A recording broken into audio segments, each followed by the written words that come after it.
Hey friends, welcome back to Hot News. It's Tuesday, also known as the second day of Prime Day, in case you didn't know, and in case you didn't gather it by all of the tech tubers talking about it because they want you to use their Amazon affiliate links, which we do too. Links in the description. Pick up some cool stuff like some storage, or maybe even this Ryzen 7 2700X for $200, 8 cores, 16 threads, for $200. You know you want them. Anyways, you could also check out our website, UFD Deals, where you could find the best deal so you don't have to go scouring on Amazon and be like, I don't know where to look. UFD Deals has it. Links in the description for that. But let's talk about where everybody knows to look right now in the first segment that we have here, which is AMD. It's just kind of wrecking Intel? Wow, what do you say after that one? Brutal, savage, wrecked. Absolutely taken down.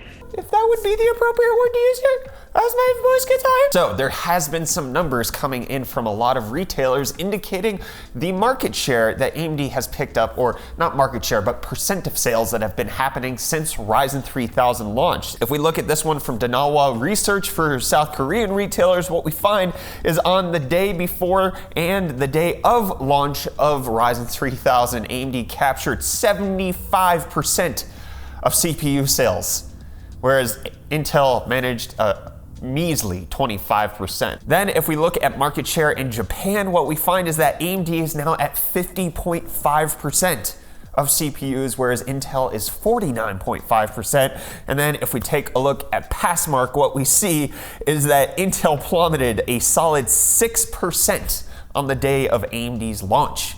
They lost 6% market share because of one day. That is insane. AMD, of course, gaining that 6%, going from 23% up to 30%. It's quite good for them. But then not only that, if we take a look at this PC part picker chart, what they show is the amount of people who had Intel on their parts lists is now below 40%. If I'm reading this correctly, it's closer to 30%, and AMD is basically on the majority of lists that people want to buy PCs for. So, geez, AMD just coming out swinging. Ryzen 3000 seems to be a massive success for them. This actually seems to be one of those times where CPUs being sold out is actually an indication of its success and not necessarily the fact that they didn't have enough units, because Radeon 7 or Vega sold out. Well, yeah, that's because they only produce like 300 of them worldwide. Selling out doesn't mean it's actually successful. It just means that they didn't have enough to meet demand.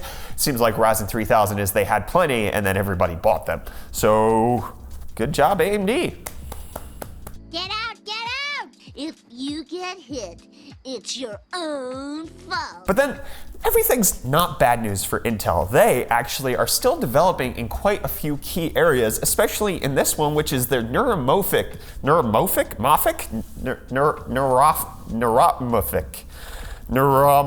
I can't. Anyways, this computer, comprised of 64 of its Loihi chips, 64 cores, is simulating 8 million neurons gathered together, and it's codenamed Pahoiki Beach. Gosh dang it, Intel, you're making this hard for me. And they said that this is not yet everything that they're going to have. They plan to expand this neuromorphic, the computer that they're developing, up to 100 million neurons, which would be about 400 cores as opposed to the 64 cores that is happening right now. Oh wait, no, crap, it's 128 cores. They're each dual cores. I'm an idiot. Wow, there we go, so double everything. I'm moving on to the next one. I can't pronounce these things. And then AMD decided that they needed a chief gaming officer, or more eloquently and sophisticatedly, a chief architect of gaming solutions. Yes, my friends Frank Azor, who used to be part of Alienware, who left the company a little bit like a couple weeks ago, has now been officially declared as the chief architect of gaming solutions at AMD. Whatever that means, we'll find out in the coming days. In case you like liquid nitrogen and extreme frequencies, somebody has been able to overclock the Ryzen 7 3800X to 5.9 gigahertz on liquid nitrogen, and they got their DDR4 up to 5.7 gigahertz. That's crazy. That's insane numbers.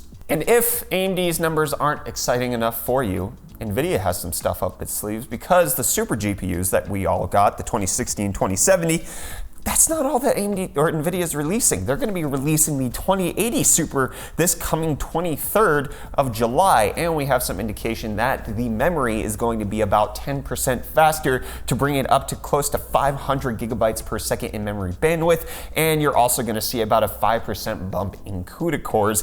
But the key thing here is that it is now saying that we're going to get a price drop of $100 on the 2080 Super, coming in at $699 retail, which means that it is $100 off what the 2080 is supposed to retail for and $300 off what the 2080 actually retails for on NVIDIA's website. It looks like Navi is actually bringing some pretty decent competition, and with the lack of a Radeon 7, this is kind of good. 2080 Super for $700 is going to beat the 1080 Ti for the same price, and we should have gotten this last year. Damn it, NVIDIA. But in case you want to get a Navi card instead of these crappy Super cards, you can check out this link down below for Igor at Tom's Hardware Germany. He has been able to overclock the Navi 5700 XT to 2.2 gigahertz, courtesy of EK's water blocks. We're waiting to get one in ourselves, and we'll do this testing ourselves as well, especially on the 5700. But you just kind of modify a few things in your registry, and holy crap, it destroys everything else on the market for the same price. 2.2 gigahertz, and it draws about the same amount of power, and it's liquid cooled. Like, that's insane. And you know what else is insane? Apex Legends cheating? Bad segues all day. That's what you come to Hot News for. Anyways, apparently, the way that they're going to be dealing with cheaters in Apex Legends is not by banning them outright, but rather forcing them to play against each other. So they're going to have a matchmaking system that is going to force cheaters and spam accounts to play against one another. I'm gonna do what's called a pro gamer move. I mean, they still get to enjoy the game. They might even still spend money on the game. And then, I mean, EA wins. This is actually not a terrible idea, especially for their bottom line. I see this as an absolute win. You know who else's bottom line might be affected? The US government. Thanks to Facebook's new cryptocurrency, Libra, and the US government has come out, the Treasury Secretary Steve Mnuchin has said that we don't like this because it could be used by some bad players, such as money launderers, terrorist financiers, and just, you know, unsavory bad hombres. We don't like those bad hombres. I don't know why I'm doing that accent. Anyways, however, the thing that has to be said here is, do you know who also, like, do you know how they currently get funding for terrorist organizations, drug cartels, all of that kind of stuff? The US dollar. That the physical currency is used for these things. So how is it any different to have a cryptocurrency that also does it? Oh, because the US government isn't getting a piece of the pie. That's it. That's just opinion. Let me know what you think of Libra down below. And you know what else is an opinion? Twitter's new redesign and whether or not you like it, because they've redesigned the website. Let me know what you think of the twitter.com redesign down below in the comments. And you know who else is redesigning? GameStop. They're hoping that the renovations will keep the gosh dang store alive, not thinking that it's actually their terrible policies, their bad customer service, and their inability to treat their employees as humans. You know, none of that matters. It's really just the physical design of the shops and, you know, what they have on offer. No, GameStop, no, this isn't. You're just a decorated spoiled egg. And in case you want the ROG Phone II, which I don't know many people who have the ROG Phone I, anyways.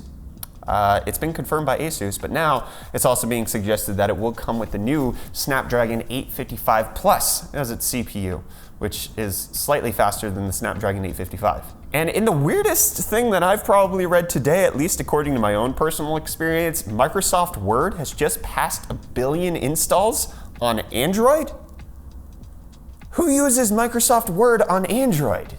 You have Google Docs, you have a plethora of other apps. Who is using Microsoft Word on Android? 1 billion people. Or 500 million people who have 2 phones. I vote no. I'm pretty sure my Samsung came pre-installed with Microsoft Word. That's dumb. You know what's not dumb? People who like mini ITX stuff. Especially people like ID Cooling, who has just announced the IS50X, which is a low-profile CPU cooler, 55 millimeters in height, that has a 130 watt TDP dissipation. That is insane. I want this thing. I want it now. I've contacted them. I've asked them for a review sample for the UFD Tech channel. I'll wait and let you know if they get back to me. Probably won't let you know. We'll just do a video on it. You know what you are waiting to know though? Whether or not GPS is going to work in Europe, because the Galileo sat-nav system that the EU has launched has gone offline for the past few days. It suffered an outage on Friday due to technical incident related to its ground infrastructure, not necessarily the satellites, but not off to a good it was probably US sabotage. There can only be one GPS system, just like there can only be one Highlander. There can be only one. But you know what there cannot be only one of? Chips for phones? Because Xiaomi looks like they're getting in on the chip game to build their own SoCs for their phones. Great. Huawei's doing it.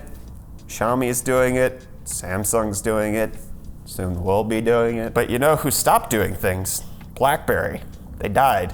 But there's going to be a Kickstarter for the Unihertz Titan, which is basically a Blackberry Passport clone, has a keyboard built in, has Android running it, 1440p by 1440p IPS LCD with a 6,000 milliamp hour battery. I actually kind of want one of these. Speaking of dead things, the MacBook Air 2019, the new one that they just updated that they dropped $100 off of. Well, I'm glad that I didn't wait to pick that one up as opposed to Reese's 2018 MacBook Air, because even though it comes with a $100 price drop, which is, you know, less than 10%, mind you, from $1099 to $999, they slowed the SSD down by 35%. You have a 35% performance penalty because you want to save $100. This is bullcrap, Apple. This is ridiculous. No. And I'm saying no to continuing this episode of Hot News any further. Don't forget that it's Prime Day. Use our Amazon affiliates down below to pick up things like the 2700X or anything else that your heart might be desiring on Prime Day. Let's not forget all who have sacrificed their lives in order to make this holiday happen. Do not grieve. Soon, I shall be one with the Matrix. Hit the like button if you enjoyed this episode of Hot News. Get subscribed to stay up to date on all of our Hot News related news. I'm Brett. Love you too. Bye.